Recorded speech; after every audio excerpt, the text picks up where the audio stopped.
ಆಮೇಲೆ ಇಂಟರ್ನಲ್ಸ್ ಎಲ್ಲ ಮುಗಿಸ್ಕೊಂಡು ನಾನು ನನ್ನ ಫ್ರೆಂಡ್ಸ್ ಎಲ್ಲ ಕೆಳಗಡೆ ಬರ್ತಾ ಇದ್ವಿ. ಈ ವಿಡಿಯೋನ ನೋಡ್ತಿರೋರು ಕಂಪ್ಲೀಟ್ ಆಗಿ ನೋಡಿ, ಯಾಕಂದ್ರೆ ಇದರಲ್ಲಿ ಒಂದು ಇಂಪಾರ್ಟೆಂಟ್ ಮ್ಯಾಟರ್ ಇದೆ. ನಾನು ಕಣ್ಣೆದ್ರಿಗೆ ಇದ್ರೆ ಶೂಟ್ ಮಾಡಿ ಸಾಯಿಸ್ಬಿಡ್ತೀನಿ. ಇರಿಟೇಷನ್. ಎಕ್ಸಾಮ್ ಮುಗಿದ ಖುಷಿಗೆ ಸೀದಾ ಹೋದೆ ಕಾಲೇಜ್ ಕ್ಯಾಂಟೀನ್ ಹತ್ರ, ಯಾಕಂದ್ರೆ ಒಂದು ಪೆಪ್ಸಿ ಕುಡಿಯೋಣ ಅಂತ. ಆಮೇಲೆ ಪೆಪ್ಸಿ ಕುಡಿದು ಸೀದಾ ಮರದ ಕೆಳಗಡೆ ಕೂತ್ಕೊಂಡಾಗ ಒಬ್ರು ಎಂಟ್ರಿ ಕೊಟ್ಟರು. ಸಾರಿ, ಒಬ್ರಲ್ಲ, ಇಬ್ರು.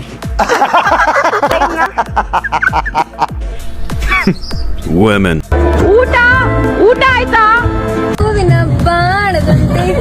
ಆಮೇಲೆ ಅವ್ರ ಜೊತೆ ಮಾತಾಡ್ಕೊಂಡು ಯೂನಿಫಾರ್ಮ್ ತರಬೇಕು ಅಂತ ನಾನು ಅಬ್ಬಿ ನಡ್ಕೊಂಡು ಹೋಗ್ತಾ ಇದ್ವಿ. PG ಬ್ಲಾಕ್ ಹತ್ರ. ಅಲ್ಲಿ ಹೋಗ್ಬೇಕಾದ್ರೆ ಏನೋ ಕೆಲಸ ಮಾಡ್ತಾ ಇದ್ರು ಬೋರ್ಡಿಂದು. ಆಮೇಲೆ ಅದನ್ನ ನೋಡ್ಕೊಂಡು ಬೇಗ ಹೋಗ್ತಿದ್ವಿ ಮೇಲ್ಗಡೆ. PG ಬ್ಲಾಕ್ ಹತ್ರ ನಡ್ಕೊಂಡು ಹೋಗೋಷ್ಟೊಳಗೆ ಫುಲ್ ಸುಸ್ತಾಗಿತ್ತು. ಅದಕ್ಕೆ ಲಿಫ್ಟಲ್ಲಿ ಹೋಗೋಣ ಅಂತ ಲಿಫ್ಟಿಗೆ ಗೊತ್ತಿದ್ವಿ. ಲಿಫ್ಟ್ ಒಳಗೆ ಹೋದ್ಮೇಲೆ ಸೆಕೆಂಡ್ ಫ್ಲೋರಿಗೆ ಗೊತ್ತಿದ್ವಿ. ಸೆಕೆಂಡ್ ಫ್ಲೋರಿಗೆ ಕರ್ಕೊಂಡು ಹೋಯ್ತು. ಆಮೇಲೆ ಆಚೆ ಬಂದು ಯೂನಿಫಾರ್ಮ್ ತಗೊಳಕಂತ ಹೋಗಿ ಯೂನಿಫಾರ್ಮ್ ತಗೊಂಡ್ವಿ.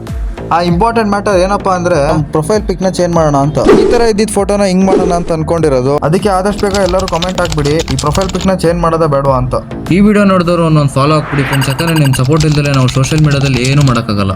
ಇವಾಗ ನೀವು ಫಾಲೋ ಮಾಡಿದ್ರೆ ಅನ್ಕೊಳ್ತೀನಿ. ಇಷ್ಟು ಹೇಳ್ತಾ ಈ ವಿಡಿಯೋನ ಎಂಡ್ ಮಾಡ್ತಿದ್ದೀನಿ ಫ್ರೆಂಡ್ಸ್. ಮತ್ತೆ ಸಿಗೋಣ ನೆಕ್ಸ್ಟ್ ವಿಡಿಯೋದಲ್ಲಿ.